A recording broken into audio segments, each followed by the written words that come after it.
Today we will study chapter 7, Freedom Movement in India. As we all know that the British came first to India as traders. With the passage of time, however, they developed political ambition. When they came over here, they saw the decline of Mughal Empire.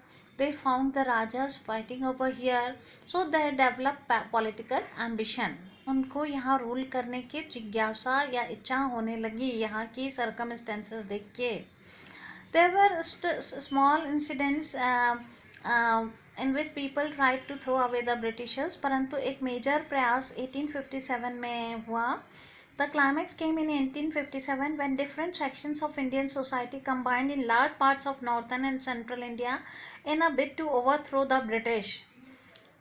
This was the last determined attempt made by the traditional feudal elements to regain their lost power. तो उसमें क्या है, कुछ राजा लोग जो northern parts of India के हैं combine होके, जिसमें झांसी ऑफ रानी हैं, तात्या टोपे, मंगल पांडे और लोग थे, तो उन्होंने प्रयास किया था, but lack of arms and ammunitions, lack of arm powers, ये सब के हमारे दे were defeated.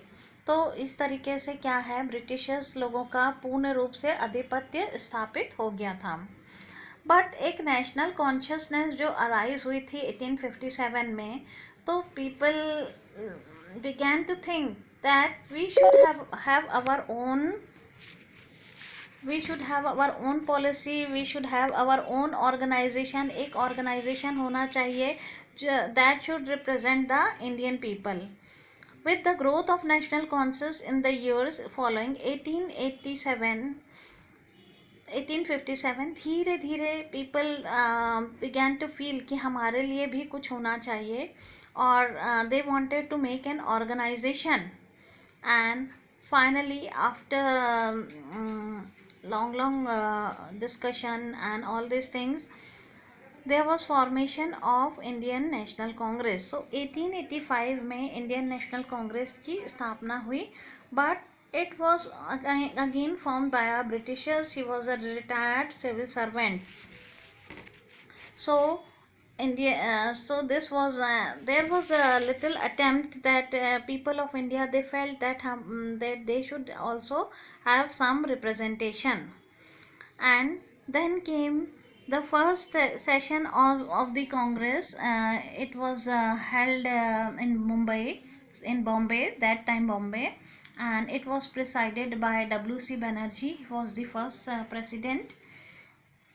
In its early years, however, the Congress was committed to the objective of freedom only as a distant reality. This is known as the moderate phase. It was between 1885 and 1905. The emphasis during this period was on political and administrative reforms. तो अभी India में कि हम freedom ले लेंगे या Britishers को आगे उनके मतलब इंग्लैंड भेज देंगे, ये अभी सोच नहीं पाए थे, क्योंकि ब्रिटिशर्स लोगों का बहुत ज़्यादा आधिपत्य स्थापित हो गया था. तो उस टाइम जो मॉडरेट फेज था कांग्रेस का, उसमें सिर्फ ये सोचा जा रहा था कि किसी तरीके से हमारा पॉलिटिकल एंड एडमिनिस्ट्रेटिव रिफॉर्म हो, हमारा भी रिप्रेजेंटेशन हो, हमारी भी बात सुनी जाए. सो उस टाइम इतनी ही बात रखी गई थी कि किसी भी तरीके से there should be representation. The reforms that Congress asked for during the moderate phase centered around two basic issues: representative government and Indianization of the administration. Means कहीं ना कहीं गवर्नमेंट में हमारा रिप्रेजेंटेशन होना चाहिए, हमारे रिप्रेजेंटेटिव होना चाहिए, और इंडियनाइजेशन ऑफ द एडमिनिस्ट्रेशन. पहले ये होता था कि सिविल सर्विसेज या किसी भी बड़ी पोस्ट में कोई भी क्या है, इंडियन लोग नहीं हो सकते थे.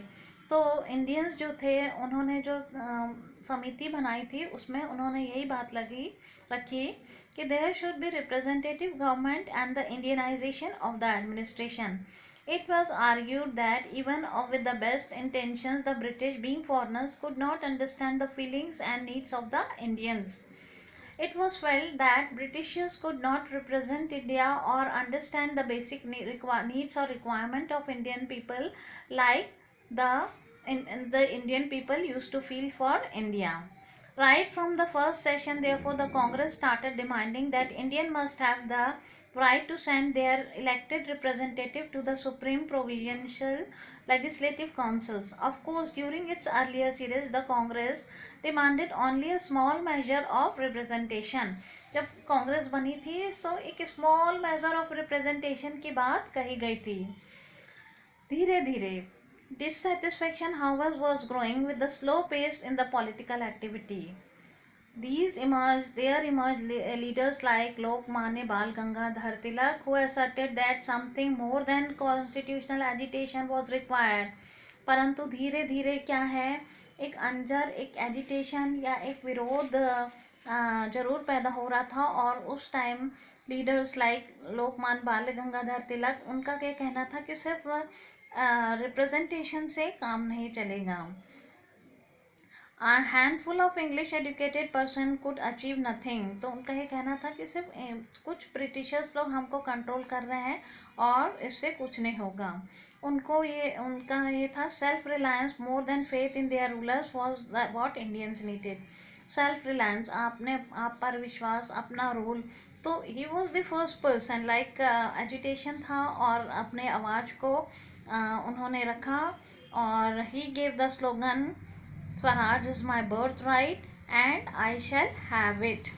और फिर लोकमान्य बाल गंगाधर तिलक के साथ साथ Bipin Chandra Pal, Aurobindo Ghosh, these were the leaders, Lala Lajpat राय.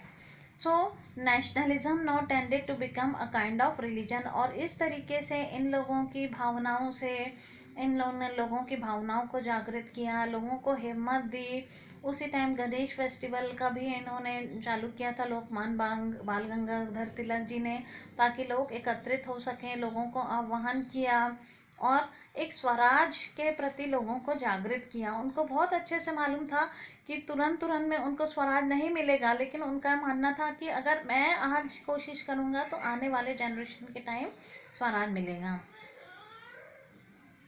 और उन्होंने कहा वंदे मातरम, भारत माता, ये इट बिकेम लाइक नेशनलिस्ट मंत्र.